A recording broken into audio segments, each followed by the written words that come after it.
about the treatment of wastewater, and if the wastewater is not treated and released as such into the that is outside without treating, it causes various diseases like I told you that waterborne diseases like cholera, typhoid, diarrhea, dysentery. What are the diseases, children? Once again we repeat: typhoid, cholera, diarrhea, dysentery, loose motions and vomitings. Mostly they occur due to the water that is polluted, drinking of polluted water. So you should be very careful in maintaining the water properly in drink, for especially drinking water supply should be properly provided without any pollution. In fact, the pollution takes place in various ways, with the drainage water from the kitchen water, or that is produced through the kitchen water or the bathrooms, or so from different sources. They may be polluted and cause so many diseases to the drinking water supply. So we have to be very careful while taking the water.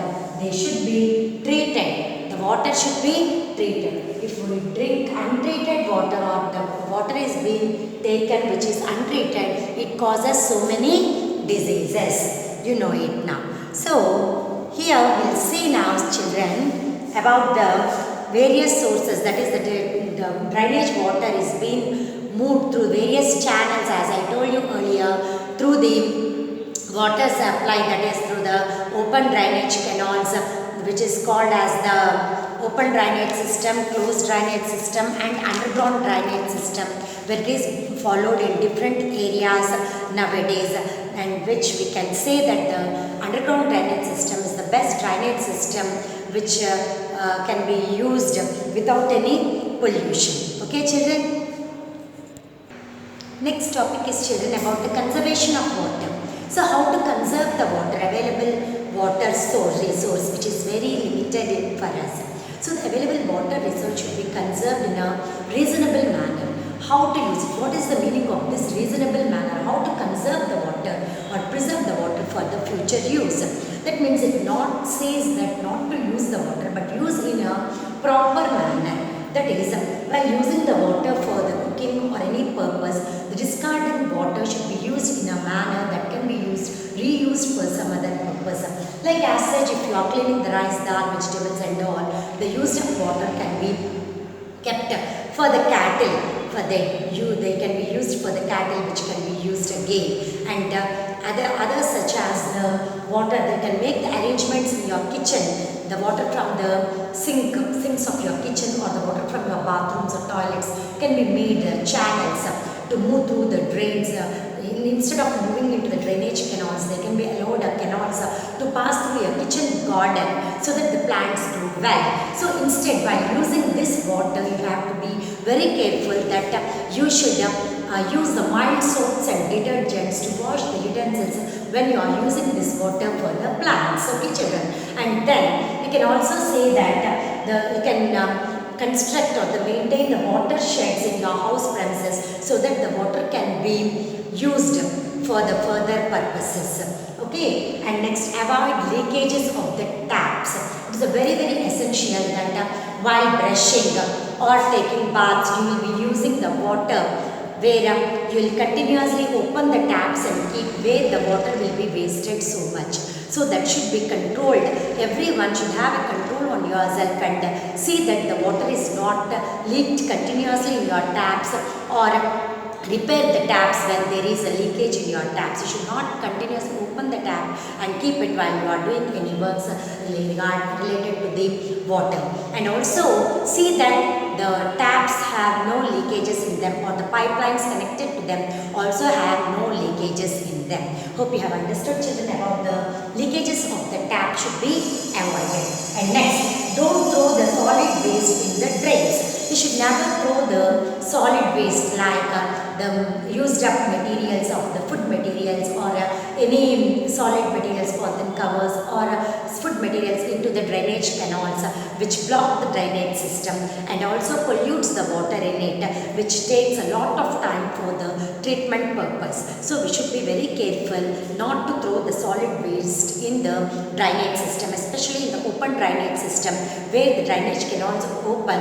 You might be seeing the persons or the people throwing the waste in the drainage system as such. So it is very bad habit. You have to cultivate the should say the people not to throw the waste in the drainage canals. Only the liquid waste should be moved through the drainage canal so that it may be flown easily. So you should see that no solid waste should be thrown into the drainage canals. Another step regarding the conservation of water we'll see now.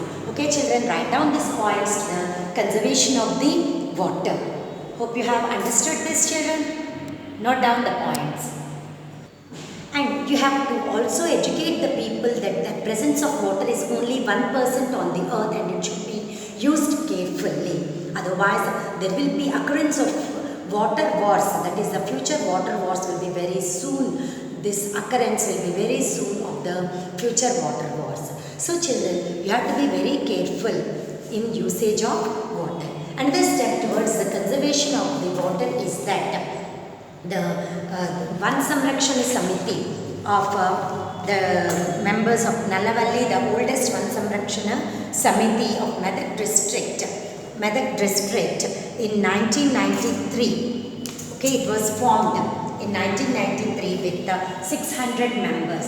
VSS, which is called as Vana Samrakshana Samiti, which was formed in 1993. They contributed to the conservation of the water unit, where they have constructed the percolation tanks, construction of contour trenches to harvest the rainwater, and also the construction of the check dams and the rock fill dams in order to conserve the water and to revive the forest areas. Where the social forestry, that is the reviving the forest, one's own efforts to revive the forest has been developed by the VSS members, which consist of 600 members of the Nalavalli forest area block.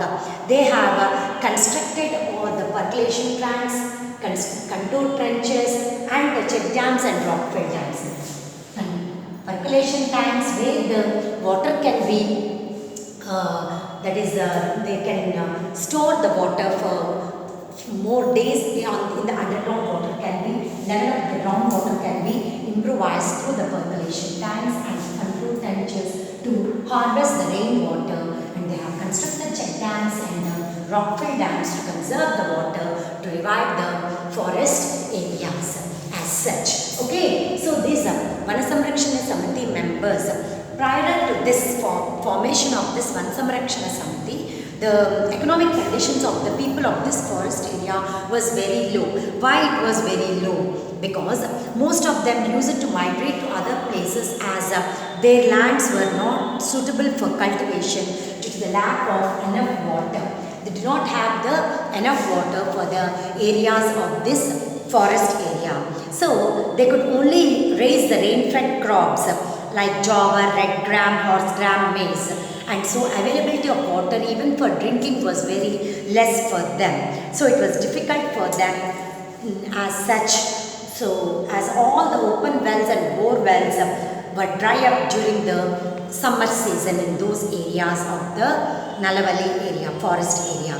So the people formed a committee and the Van Samrakshana Samiti area was being developed by some of the members, and they tried to revive the forest to conserve the water. You know well that the trees are the main source for the supply of rainfall, and so the forest area was being conserved to revive the water and revive the forest and conserve the water. Okay children, so this is about the conservation of water. Next, we'll see about the soil in the next class. Okay, so this is about the water preservation and the treatment of water and conservation of water children. Now some of the questions regarding the water we'll see now. So waterborne diseases, as you know, if we have to keep our premises clean and our health clean, sanitation, which means the main thing is that to keep our surroundings very clean, neat and clean. Okay. So collecting and removal of waste and garbage from our surroundings is called as sanitation. What is sanitation, children? Collecting and removing the waste from our surroundings. It is called as sanitation. Sanitation is very essential for every individual, maintaining the sanitize the surroundings in which or the premises in which we live in. So that is about the sanitation. Next, why the disease occurs. A disease, you already know, it is an abnormal functioning of our body. Disease is an abnormal functioning of our body.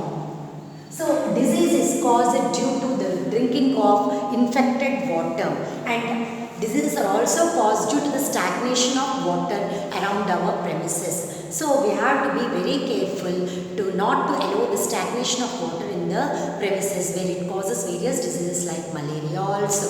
So it should be we should be very careful in maintaining the proper sanitation and around our houses to prevent the diseases. So the more you keep the surroundings clean, the more we maintain our health. So our health depends upon the sanitation and we can prevent the disease.